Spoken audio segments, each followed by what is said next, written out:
Donald Trump को भविष्य में आने वाले चुनाव में अगर अपनी कुर्सी बचानी है तो सबसे पहले डॉलर को बचाना होगा। डॉलर का अब हाल ऐसा हो गया है जैसे कि बिना पानी की कोई मछली फड़फड़ाती है। ठीक डॉलर का अभी हाल ऐसा होता जा रहा है। ऐसा मैं क्यों बोल रहा हूँ, आप इस वीडियो में पूरी तरह से समझ जाएंगे कि डॉलर का हाल ऐसा क्यों होता जा रहा है। दोस्तों, इसके साथ ही कुछ मेजर इंपोर्टेंट अपडेट DRDO की तरफ से आ रहे हैं। DRDO एक ऐसा हथियार बना रहा है जो पानी में हवा की तरह उड़ सकता है। नमस्कार दोस्तों, मेरा नाम है शिवा और स्वागत है आप सभी का मेरे YouTube चैनल में। क्या होगा अगर कल से डॉलर की वैल्यू गिरने लगे और दुनिया की सबसे ताकतवर करेंसी अपनी ताकत खोने लगे?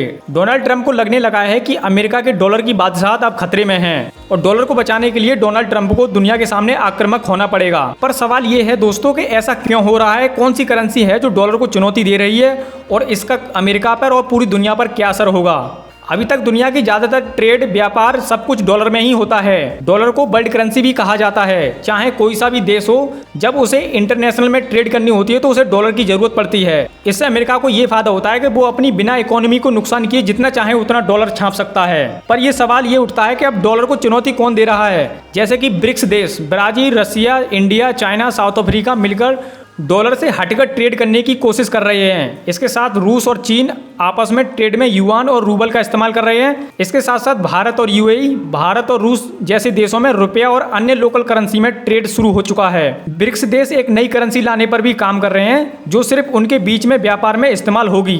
ये सब अमेरिका के लिए बहुत बड़ा खतरा है क्योंकि इससे डॉलर की मांग कम हो जाएगी और उसकी ताकत भी धीरे धीरे गिरने लगेगी।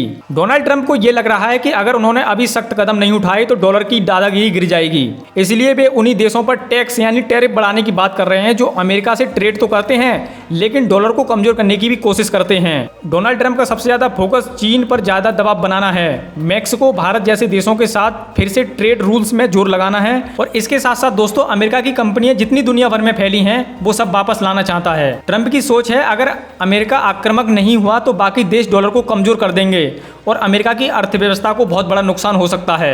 अगर डॉलर की डिमांड गिर गई तो क्या होगा? आसानी से अमेरिका की सरकार कर्ज नहीं चुका पाएगी। महंगाई अमेरिका में और तेजी से बढ़ सकती है। दुनिया की फाइनेंशियल पावर सेंटर शिफ्ट हो सकती है यानी कि चीन और रूस जैसे देश ज्यादा मजबूत बन सकते हैं। आखिर अमेरिका के लिए ये मुश्किल वक्त क्यों है? क्योंकि चीन और रूस तो खुलकर अमेरिका के खिलाफ हैं। भारत जैसे देश भी अब लोकल करेंसी में ट्रेड को बढ़ावा दे रहे हैं। मिडिल ईस्ट के कई देश अब डॉलर की बजाय युआन और अन्य करेंसी में ट्रेड कर रहे हैं और इसके साथ साथ ब्रिक्स का ग्रुप अब और बड़ा हो रहा है जिससे नए देश जैसे सऊदी अरब, UAE, मिस्र भी शामिल हो रहे हैं और ये भी दूसरी अपनी करेंसी लाने की सोच रहे हैं। ट्रंप का आक्रामक रवैया कोई पर्सनल फैसला नहीं है, ये अमेरिका के डॉलर को बचाने की कोशिश है। अगर ब्रिक्स जैसे ग्रुप और मजबूत हुए तो वो दिन दूर नहीं है जब डॉलर की बादशाहत खत्म हो सकती है। क्या अमेरिका इस खतरे को टाल पाएगा या वर्ल्ड इकोनॉमी का नया चैप्टर शुरू होने वाला है? दोस्तों, आपको क्या लगता है, क्या ब्रिक्स डॉलर को हरा पाएगा? कमेंट में जरूर बताएं। चलिए अब दूसरे अपडेट के बारे में बात करते हैं। सोचिए अगर कोई हथियार पानी के अंदर हवा से भी तेज दौड़े, इतना तेज कि वो दुश्मन को पता भी न चले और उसका काम तमाम हो जाए। DRDO एक ऐसा ही हथियार बना रहा है जिसे टारपीडो कहते हैं। टारपीडो यानी पानी के अंदर चलने वाला बॉम्ब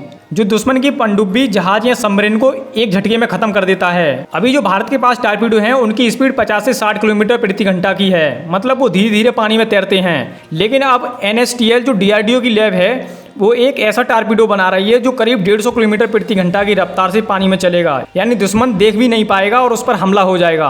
अब आप सोच रहे होंगे कि पानी के अंदर इतनी स्पीड कैसे? तो सुनिए, इसमें एक खास तरह की टेक्नोलॉजी यूज की जाती है जिसे सुपर कैविटेशन कहते हैं। सुपर कैविटेशन का मतलब होता है टारपीडो जब पानी के अंदर चलता है तो वो अपने चारों तरफ गैस का बुलबुला बना लेता है और वो बुलबुला उसे पानी के छूने से भी बचा लेता है। मतलब जब पानी टारपीडो को टच नहीं करेगा तो किसी भी तरह का फ्रिक्शन नहीं होगा। जब किसी भी तरह का फ्रिक्शन नहीं होगा तो टारपीडो बुलेट की रफ्तार से चलेगा।